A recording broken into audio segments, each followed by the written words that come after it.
Okay, Alhamdulillah kita dapat bersiaran lagi dalam bicara yang sebenarnya satu perbicaraan yang besar dan tinggi. Tapi kita dapat rendangkan, mudahkan untuk kita faham sama-sama. Sebab itulah saya minta maaf, perbicaraannya memang saya tak interrupt pun Aki bila berbicara, sebab biar dia hadam apa perbicaraan benda-benda yang teknikal, melibatkan perlembagaan dan undang-undang. Jadi kita akan berbicara pula tentang pengisian maju ke hadapan, bagaimana sebenarnya anak muda generasi yang akan sebenarnya yang akan memikul amanah ini ataupun yang berada dalam realiti kehadapan dan hari ini untuk kita bawa konsep atau kerangka gagasan kedaulatan watan ini dalam misi langkah kita ke hadapan. Apakah bentuk pengisian generasi muda? Bila dah dengar Aki bicara tadi soal yang besar tadi, bagaimana, apakah, di mana dia nak letak duduk dia, di mana generasi harus bermula? Di mana? Saya kira begini Cik Khalid, kita kena adil lah. Ya, kita nak letak beban itu semua kepada generasi muda, tak adil juga. Kerana kita harus melihat juga kepada generasi yang tidak muda. Ya. Generasi tua nak melihat juga kan. Supaya apa? Supaya dia juga membantu merubah persepsi dan penerimaan generasi muda. Ya. Kalau kita paksa saja generasi muda, kamu kena terima begini-begini, generasi tua menunjukkan contoh yang sebaliknya. Jadi perkara pertama, pada akhir kita melihat, ya, seperti yang kita sebut dalam siri yang lepas, walaupun struktur sudah cantik, sistem sudah baik, tapi sekiranya yang berada dalam sistem itu tidak menjalankan dengan baik, dengan berwibawa, dengan berintegriti, istilah sekarang kan. Ya. Jadi dia akan terus membawa imej yang tidak baik. Ya, lebih-lebih lagi kepada generasi muda yang kritis pemikiran mereka. Ya, jadi mereka tidak akan mudah-mudah menerima realiti yang berlaku. Kita melihat, ya, golongan masyarakat sudah semakin muak dengan krisis-krisis politik yang ada dalam negara kita, terutama kalangan generasi muda, yang mana mereka ini, ya, boleh dikatakan sekitar 48% dalam pengundi. Itu satu jumlah besar. Cuba bayangkan kalau generasi muda menjauhi politik, ya, itu satu perkara yang merugikan, yang akan mendatangkan kesan yang tidak baik kepada negara. Ya. Kita tak nak perkara ini berlaku. Dan untuk tidak melihat perkara ini berlaku, kena melihat dalam dua keadaan tadi. Ya. Pertama, kita harus memberi penekanan juga kepada golongan yang tidak muda. Ya. Maaf kalau kita bicarakan, ya, kita juga mohon, ya, supaya baik di peringkat raja-raja, ya, ada maknanya suatu usaha penambahbaikan. Ya. Kita sebagai rakyat akan gembira sekiranya kita dapat melihat kewibawaan, hemah, haibah, ya, kedudukan raja-raja itu terangkat dan diangkat. Jadi perkara ini juga memerlukan komitmen, ya, baik daripada kalangan raja-raja, kalangan ulama. Jadi kita mohon juga, ya, kalangan ulama, ya, mereka juga berperanan untuk membantu, ya, mendukung, menasihati dengan baik, ya, golongan raja-raja. Kerana ini bukan saya yang minta, Cik Khalid, ya. Itu kan kita sudah lihat kenyataan dalam hadis baginda Nabi sallallahu alaihi wasallam berkenaan dengan hubungan antara ulama dan umara. Kita melihat bagaimana pandangan Hujjatul Islam Imam Al-Ghazali terhadap hubungan antara ulama dan umara. Jadi kita mengharapkan ada juga, ya, usaha proaktif di situ, khususnya di kalangan ulama, ya, untuk mendekati ataupun bagaimanalah caranya, ya, usahakan agar dapat kita katakan mengangkat kembali kedudukan raja-raja itu sesuai pada kedudukannya dengan ciri-ciri khalifah yang benar, dengan sikap, dengan keilmuan, dengan akhlak, dengan kewibawaan sebagai khalifah. Begitu juga di peringkat ahli-ahli politik, pentadbir. Ya. Kita juga mengharapkan di situ ada usaha-usaha penambahbaikan dalam soal integriti. Ya, sebolehnya isu-isu rasuah, kleptokrasi apa ini dibenteras, dihapuskanlah. Ya. Usahalah bagaimana kedudukan kehakiman ya, betul-betul mana dimartabatkan, kedaulatan undang-undang itu betul-betul dimartabatkan supaya tidak timbul lagi persepsi yang negatif terhadap institusi kehakiman ya.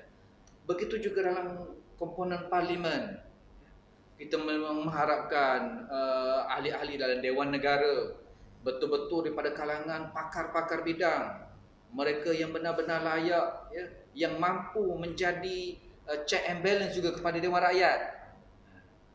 Dan begitu juga kepada ahli-ahli Dewan Rakyat, wakil-wakil rakyat yang dipilih ya.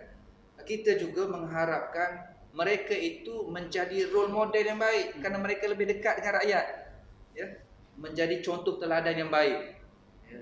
Dari segi keprihatinan, kebijaksanaan, ketelitiannya dalam menjalankan amanah tanggungjawab sebagai wakil rakyat. Itu sekiranya, saya yakin sekiranya perkara ini dapat dijalankan dengan baik, sebahagian besar hasrat kita kepada golongan muda itu sudah terlaksana. Karena generasi muda dia akan melihat ya. Kalaupun kita cerita yang baik sekalipun, struktur kita sudah cantik, sistem kita sudah cantik ya, maknanya apa-apa yang kita jalankan sudah baik, tapi dia melihat sebaliknya. Kita harus ingat dunia sekarang ini bukan lagi berpandu kepada dengar cakap atau baca apa yang tulis. Dia nak melihat action ya, tindakan itu bagaimana. Kalau tindakan itu tindakan yang baik, kita yakin generasi muda ini dia orang yang memerhati, memikirkan, analytical, critical. Jadi dia bagus macam ni ya. Jadi kalau itu yang berlaku, maka akan lebih mudah. Boleh dikatakan sudah hampir separuh ya, agenda kita untuk generasi muda ini kembali menjadi penerus generasi yang baik kepada negara kita, itu sudah terlaksana. Tinggal lagi kita polish, kita gilap ya, beberapa bahagian dalam soal keilmuan ya. Usaha-usaha menyedarkan, mengembangkan tentang soal kenegaraan kepada generasi muda ini harus dijalankan dengan sebaik mungkin. Kesedaran terhadap rukun negara ya. Supaya perkara itu bukan hanya jadi ritual, jadi sekadar keterpaksaan begitu saja, tapi dia faham, hadam betul ya. Dan perkara itu kita meyakini dengan keilmuan yang baik, persepsi yang tidak baik itu akan terhakis. Sayyidina Ali karamallahu wajhah ada menyatakan, seseorang itu dia akan memusuhi apa yang dia tidak tahu. Bila dia tidak tahu tentang keadaan yang sebenar, dia akan musuh, dia akan timbul pandangan negatif. Bila diperjelaskan dengan baik, dia akan menerima dengan baik. Ada sebahagian yang tak dapat menerima, misalnya walaupun sudah dijelaskan, maka kita susuli dengan proses penyerapan ilmu tersebut. Ada usaha pengembangan ilmu sudah berjalan, tetapi kalau tidak ada usaha kita macam mana nak menjadikan ilmu itu betul-betul diserap, dihadam ya, itu kena ada proses lagi, proses asuhan, pendidikan, bimbingan. Ini tak mampu kita nak buat macam ni. Semua golongan ya, baik kalangan ulama, pemimpin, tokoh masyarakat, golongan intelek, kita mengharapkan semua sekali terlibat di situ. Pembentukan adab. Ini perkara besar yang kita melihat. Kuncinya ilmu dan adab.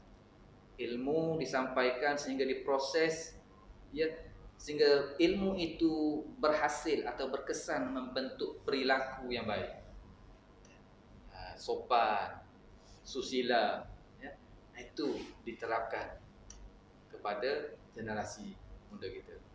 Jadi bila perkara ini dijalankan, insya-Allah kita yakinlah maknanya generasi muda dia juga adalah manusia, dia juga adalah insan. Yang mana setiap insan itu kita yakin, ya, masih ada dalam diri dia itu sumbu cahaya itu masih ada. Ya. Tinggal lagi golongan-golongan yang telah sedar itu untuk bantu menghidupkan kembali sumber cahaya yang ada dalam diri mereka sehingga mereka betul-betul nampak, oh ini kebaikan dalam soal kenegaraan. Ya. Jangan hanya mereka itu diajak berfikir tentang soal diri. Ini Syekh Badi'uz Zaman Said Nursi ada menyatakan antara faktor kejatuhan besar umat Islam yang disebut dalam khutbah Syamiah Syekh Badi'uz Zaman Said Nursi. Terfaktornya ialah fokus kepentingan diri. Apa-apa dia tak fikir soal lain, dia fikir asal aku dapat gadget, asal aku dapat ini, boleh enjoy, boleh cukup. Asal diri. Ini perkara yang perlu dikikis, kita kembangkan, tarik pemikiran itu supaya berfikir juga, ya, dalam konteks kenegaraan. Ilmu tentang kenegaraan itu sangat penting, ya. Dan kita mintalah mana semua pihak, baik di peringkat mana sekalipun, sekolah, di peringkat kerajaan, di peringkat madrasah, mengisi juga pengetahuan ataupun ilmu tentang kenegaraan. Wallahualam. Itu message yang jelas yang disampaikan, dihantar kepada pemegang-pemegang amanah, orang yang diberi tanggungjawab untuk menjalankan amanah kenegaraan ini. Tak kira lah daripada peringkat tertinggi sampai ke yang hari ni kita tengok ahli-ahli politik, kita sebut politikus itu, yang hari ni bertelingkah dan sebagainya.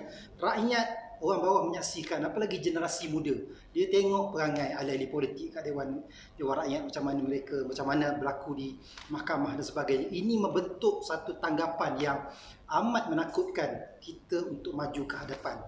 Jadi itu yang disebut tadi Daki, bukan saja sebutan ataupun mesej daripada Kun, ini adalah hasrat rakyat juga dan generasi muda. Kami juga ni mewakili generasi muda, walaupun nak masuk 5 series ni.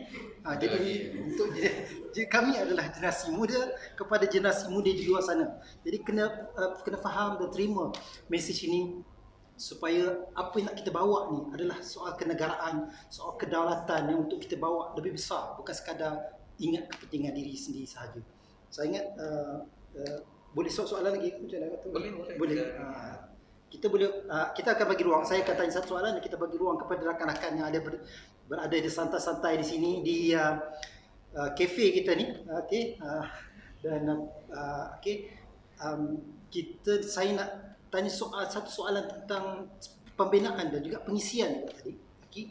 Tentang macam mana kita generasi muda ni tak asatizah, peranan asatizah ataupun pendakwah-pendakwah muda kita ni, para da'i lah, PU lah, di media sosial, TV sebagainya, bicara soal-soal yang kita tak kata remeh dan sebagainya, tapi berkisar di soal itu, dan mereka ni seperti mengelak ataupun bagaimana soal kenegaraan nampak besar sangat ke. Jadi mereka jadi pendengarnya ramai, audiensnya adalah generasi muda. Mereka ni rasa macam tak terlibat, jadi serah kepada orang lain. Jadi ni yang saya ingat, takut dia akan satu fenomena dan gejala yang tidak baik. Jadi mungkin tadi soal rukun negara, mungkin kat sini boleh. Jadi maknanya bagaimana para asatizah kita yang memang mereka ni frontliner dalam pendakwah kita ni. Yalah, seperti yang kita sebutkan, kalaulah maknanya semua pihak, baik khususnya asatizah yang sudah berinteraksi langsung, golongan yang sudah berinteraksi langsung dengan masyarakat, apalagi dengan generasi muda, golongan inilah maknanya yang mudah untuk menyampaikan mesej itu.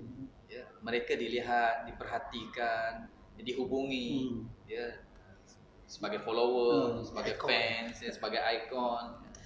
Jadi kalau mereka itu dapat menyelitkan dalam bicara, dalam penyampaian, dalam nasihat mereka kepada kelompok masing-masing, kelompok audiens, kelompok sasar masing-masing, itu sudah memberi kesan yang besar. Bukanlah maknanya kita minta mereka bicarakan tentang secara detail perkara-perkara dalam perlembagaan.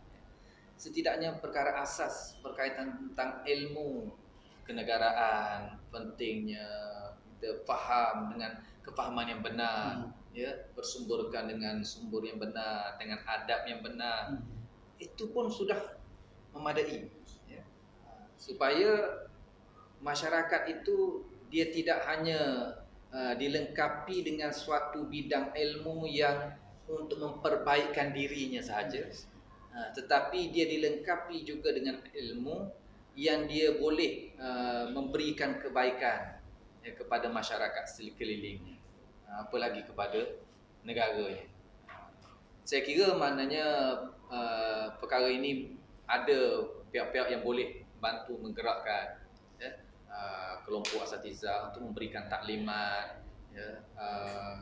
bagaimana mereka boleh mengembangkan hal ini. Dan sebetulnya dalam negara kita banyak institusi, banyak organisasi yang ada yang boleh saling melengkapi sebenarnya. Ada Yatim, ada jabatan-jabatan agama, ada NGO. Sekarang ni dia tidak sebut NGO, sebut Pertubuhan Islam Bukan Kerajaan. Jadi pertubuhan ini banyak. Mereka ada kelompok, ada komuniti, ada nukleus masing-masing yang boleh mereka sampaikan. Dan kalau perkara ini dapat diterima dengan baik, mereka terus jalankan, akan cepat berlaku perubahan dalam masyarakat. Itu kita mengharapkan sokongan bersamalah. Ini bukan tugas untuk mana-mana pihak. Siapa sahaja sebagai rakyat, sebagai warga negara tanah air tercinta ini, mereka memikul tanggungjawab. Dan perkara ini bukan untuk matlamat kepada sesiapa, tapi dia adalah kepada setiap individu, setiap kumpulan, setiap pihak yang ada dalam negara kita untuk membawa kemakmuran kembali kepada agama, bangsa dan tanah air.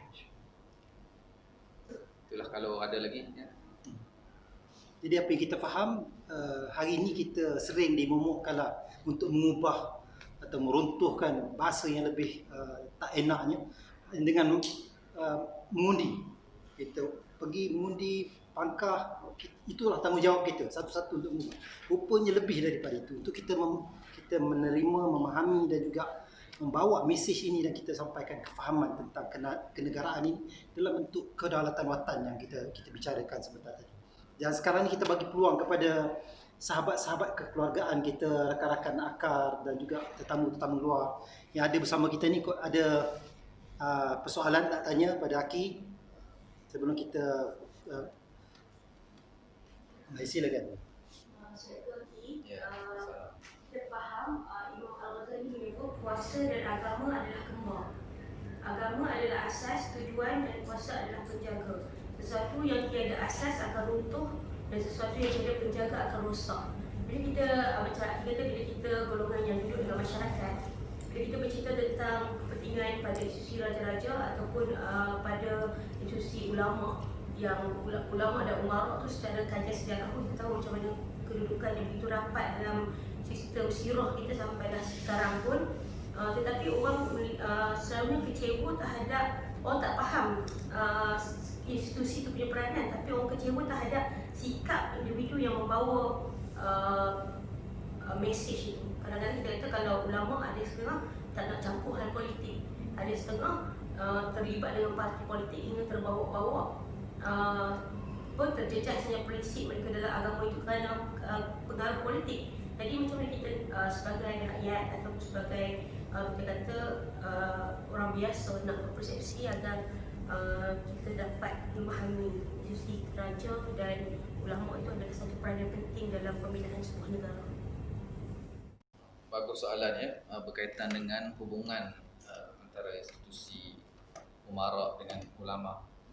Tadi dibangkitkan tentang apa yang dinyatakan oleh Imam Al-Ghazali, bahawa kekuasaan dan ulama itu kembar.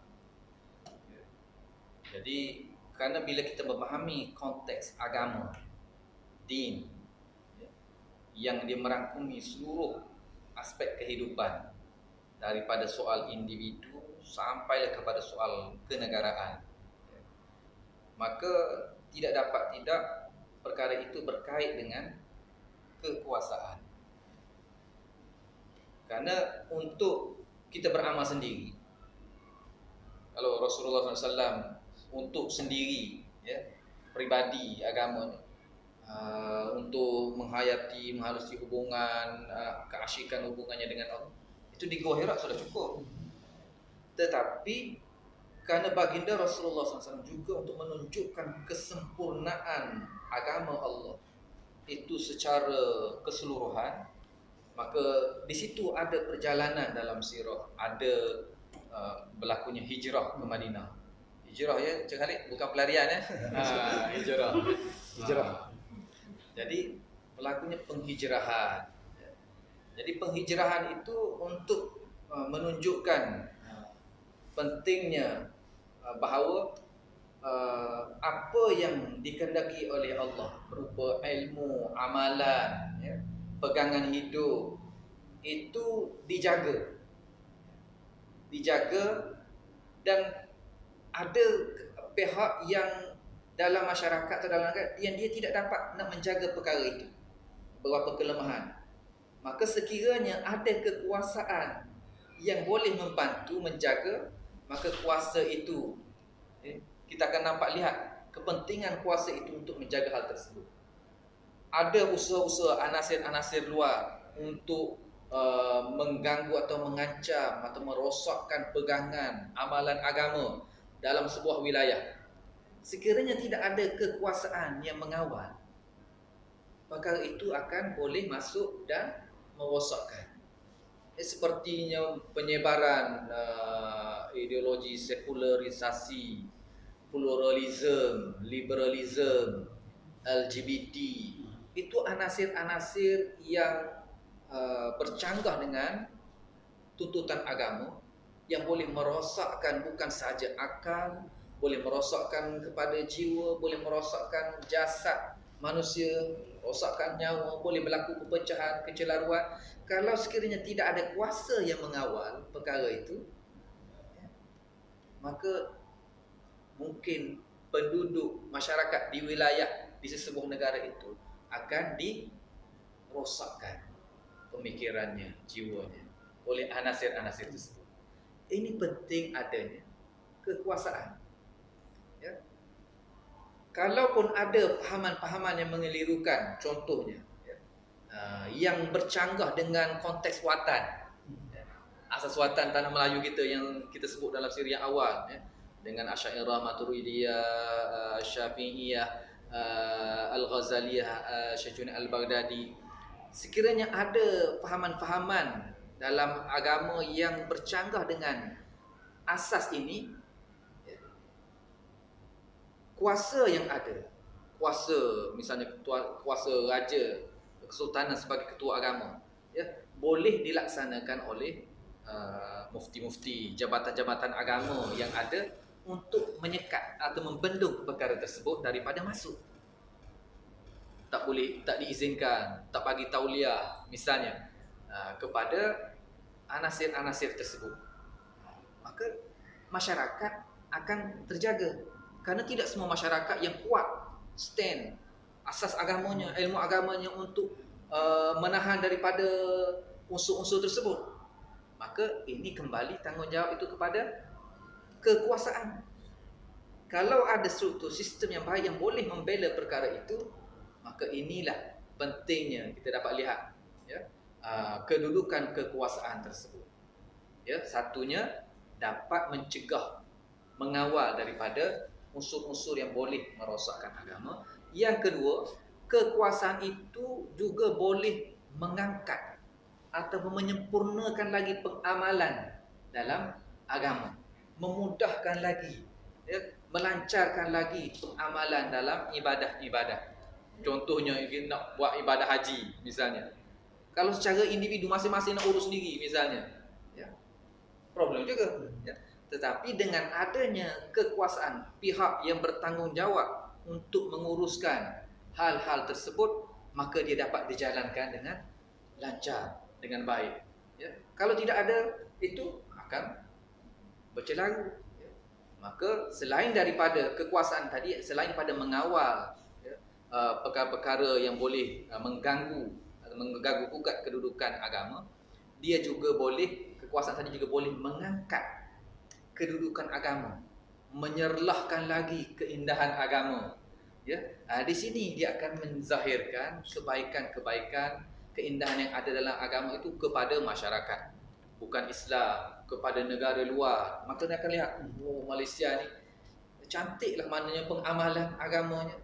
Ada sistemnya yang baik, dari segi ekonominya, dari segi politiknya, sosialnya, akan ternampaklah, terzahirlah kekuasaan, ya, keindahan Islam itu.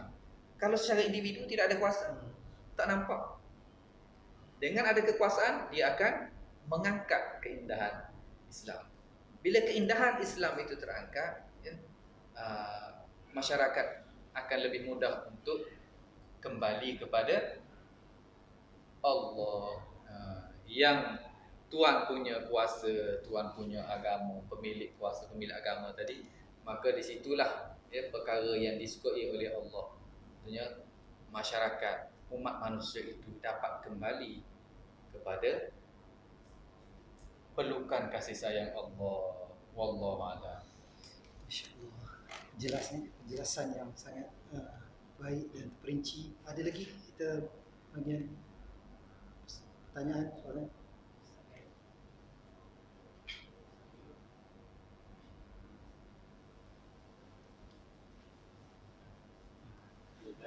Okey. Kalau tidak ada, kita akan tamatkan sesi ini dengan satu noted ataupun makluman yang sangat bermakna pada hari ini, pertemuannya. InsyaAllah kita akan sambung lagi bicara-bicara santai kenegaraan, kedaulatan watan ini. Kita bawa semakin pencerahan daripada Aki, semakin memberi kita semangat dan kekuatan untuk bawa misi ataupun pergerakan langkah kita ni lah. Sebelum ni kita banyak menumpu pada sesi-sesi yang lain, tapi bila kita dapat pencerahan begini, bahawa inilah satu bentuk perjuangan, khususnya akar bawa satu lagi kita angkat tema kedaulatan watan ni kepada umum, khususnya kepada generasi muda. Saya ucapkan terima kasih sekali lagi kepada Aki, Tuan Haji Razali bersama bagi Kun dan juga bersama-sama dengan kekeluargaan. Aki dapat meluangkan masa walaupun sibuk, ya, dengan mengisi program, tapi alhamdulillah dapat bersama kita di kafe keluarga bicara santai. Santai tak santai, berat juga lah ni. Tapi alhamdulillah dapat kita rendangkanlah perbicaraan ini. Mudah-mudahan dapat kefahaman kepada semua yang bersama kita pada hari ini dan dapat manfaatkan, dan insya-Allah kita akan bersama lagi dalam sesi-sesi seterusnya. Assalamualaikum warahmatullahi wabarakatuh. Waalaikumsalam.